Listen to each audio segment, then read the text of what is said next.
Welcome to Latte Firm for a quick match reaction video. It's 1:57 a.m. here in London in the UK. I've just got home from Manchester and we've drawn 2-2 with the current champions at the Etihad Stadium. I've got so many emotions.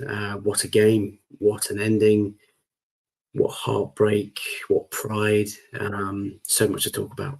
We're going to talk about the performance, we're going to talk about where it kind of went right, where it went wrong for us, and some frustration towards the referee and also some of the Manchester City fans. But welcome. If you're watching for the first time, please do subscribe to the channel. Get involved in the chat as well. I'll come back to you as soon as I can. I'm not doing a live show now because it's so early in the morning and I've got to be up in 4.5 hours time to drive back up to Milton Keynes for work. Where to start? Look, my overall, I guess, raw sort of emotion is one of disappointment. I mean, look, going into the game, I probably would have taken a draw. But I think when you look back at the manner of how we got the draw, we'd be forgiven for feeling like it's 2 points dropped. City, of course, scored. We got back into the game, went ahead. The decision to send off Leo Trossard in the second half is a big decision, and it spoiled the spectacle, in my opinion. And we played ever so well to really sort of keep City at bay, and they had 28 shots just in the second half alone. There was a sense of inevitability about their goal. It just felt like the game was going to go on and on and on, and the ref was going to just gift them something generous. And in the end, of course, the breakthrough came, and John Stones equalising in the 98th minute. 17 minutes of injury time in today's match. Wild. Let's share the slides like I normally do. So starting with the team news going into the game. That's the headline that I've gone with. Desperate City. They were so desperate, and they got lucky in the end to clinch a draw against Arsenal. There's our starting lineup from today's fixture. David Raya, who is fast becoming our player of the season so far, just magnificent. Every game getting better and better and better. Apologies for my voice, by the way. Julien Timber, who of course this time played at right back. He's played at left back this season. Played at right back today ahead of Ben White, who was on the bench and did come on in that second half. William Sieber and Gabriel. Calafiori coming in at left back. We're going to talk about his golazzo in just a second. Thomas Partey. You know, he was my unexpected star of this season, and I've got to say, Thomas Partey, I thought today was really, really good. One hell of a job protecting that box alongside Declan Rice, and Kai Havertz worked ever so hard, and I think he deserves all his flowers today. Declan Rice, of course, who was so desperately sad at the end, really wanted to hang on to that victory, but of course it wasn't meant to be. Kai Havertz, who also put in a shift. What a boy. Does not stop trying for the team, worked so hard again for Arsenal. Bukayo Saka, who captained the team, that was a great thing to see, with Gabby Martinelli, who I thought also played well, and Leo Trossard, who of course was unlucky to get the second yellow in that second half. The bench looking a bit slim, you know. Look, Neto, who is cup-tied against Bolton, Ben White, Kivior, Kakuri, Lewis Skelly, who came on and got into a bit of a spat with Haaland. Jorginho, Wanyeri, Sterling, and Jesus, the bench. Still a few players missing. Erdegaard, of course, not in there. Marino, of course, not in there. Ben White, one or two others like Tomiyasu, who you might argue wouldn't have started today, but some good players to come back nonetheless. Look, the final score, 2-2 at the Etihad. Like I say, I would have taken a draw before the start, but in the way that we've got the draw, the manner in which, you know, City sort of clawed that back in you know, deep into injury time, it's massively frustrating. I'm gutted, actually, if I'm being honest. It's just a real bitter pill to swallow. The golazzo that got us back on level terms, of course, Erling Haaland scoring after 8 minutes, a ball neatly played through from Savinho. Haaland finished neatly, to be fair, and I tweeted on, you know, so as soon as he scored, you know, they've scored too soon. Calma, we're going to be okay. Of course, a lot of that was tongue-in-cheek, but I thought that first 15 minutes City started really well. They could have been 2 or 3 up. Of course, they hit the free kick against the post to David Raya's left. And it was about 20 minutes on the clock when we broke quickly down that left-hand side. Gabby Martinelli teeing the ball up for Riccardo Calafiori out of nowhere. a left-footed golazzo just nestling into the top side netting of Ederson's net. Gorgeous. And if you look at the slow motion replay, Calafiori actually wheels away to celebrate before the balls even hit the back of the net. I think he knew the hit. And then it was an interesting celebration. Like, he ran towards the dugout, at first pointing towards Mikel Arteta, all the Arsenal players support following him in. And I've seen the sort of close-up and replays now, and he's sort of hugging Arteta and pointing at someone else. I wonder who that is. But Riccardo Calafiori, I mean, we knew from the breakdown that we did in the summer, he's got some strike on him, this boy. He gets up and down the pitch. We shouldn't be surprised, but I think a finish like today's, in a sort of stage like today's, it really blew my socks off. So fantastic to see Ricky score. What a goal that was.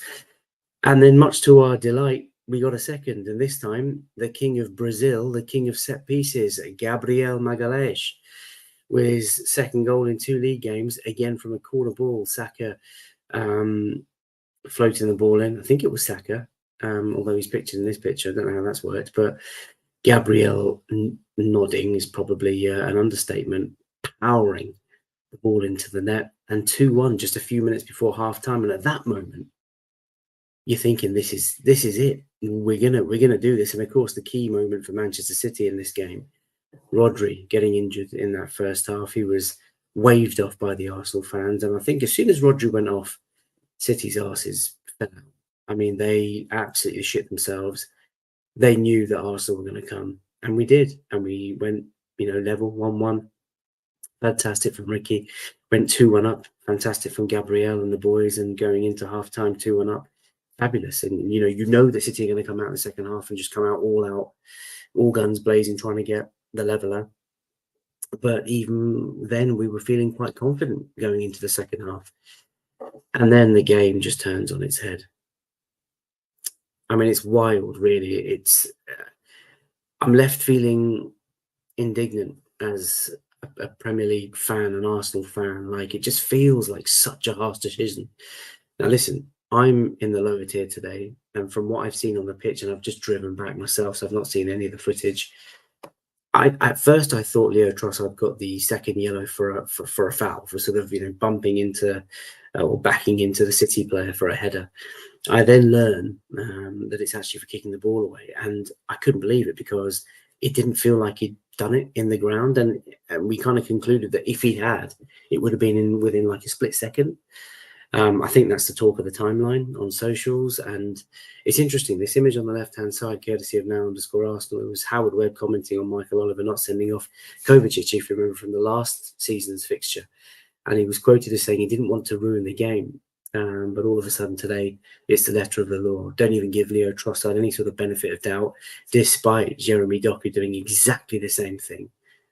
So yeah, it does feel like one rule for some and one rule for others. And look, we'll go into the deeper detail of this in the late night latte that we'll do tomorrow. But my immediate match reaction is just one of frustration.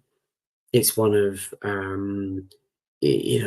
fury and rage, because look, you can prepare your team to play any level of opposition, right? Arteta can drill the team, arrange the tactics, do all the coaching to really make sure that the team are up for it and prepared to go into a game of this magnitude. What you can't prepare for is decisions that go like this. I mean, it ruined the game, I thought, and it might sound like sort of sour grapes, but genuinely, I thought the first half was an extraordinary game of football. 2 heavyweights on a heavyweight weekend, going head to head, and they had the first blow. We then leveled up, and then we had them on the ropes, and we wanted to go for the kill in the second. But unfortunately, a decision like this, the letter of the law, it does ruin the spectacle. It just completely killed the flow of the game, and at that point, your heart sinks. And I looked at Wally, and I looked at 1 or 2 others sitting in around me, and I just thought to myself, it's going to be one long second half, and it proved to be a very long second half. I was clock watching it. I kind of went to like 60 minutes and thought, yes, 15 minutes in the bag. 70 minutes thinking, yes, we're just over halfway through. 80 minutes thinking, yep, let's just hang on. Last 10 minutes, tooth and nail. 90 minutes, and the injury time goes up, and it's 7 minutes on the clock. 97 minutes in, and we've had a few kerfuffles in that sort of last few minutes. Players, there's a bit of time wasting from our side, potentially some sort of dark arts at play. But City get a corner, they take it quickly. Jack Grealish kind of breaks in towards the box. The ball comes out to someone, don't know who, and there's a kind of scuffle, and it's kind of shot towards the goal, and it bounces about, and John fucking Stones nets with like 98 minutes and some sort of seconds on the clock. And it's devastating. Like, you know, the City fans, many of whom had actually left the stadium by that point. I mean, that's another mental thing. You are the champions of England and you're playing your biggest rival in the league competition. You've got 3-4 minutes to go, and City have done it time and time again, unbeaten in like 40, 50 odd games at the Etihad now in a row. And they walked out. There was a sense of resignation amongst the City fans. That should give you a lot of encouragement, Arsenal fans watching. But of course, they did get the last gasp equaliser. And I got to say, the scenes afterward were strange. Like, Wally and I were walking out the crowd, and City fans were giving it big, coming to our faces and giving it the large about, you know, the point and how we bottled it. But listen, I've heard Mikel Arteta speak after the game. It is so hard going to Manchester City under the best of times with 11 players.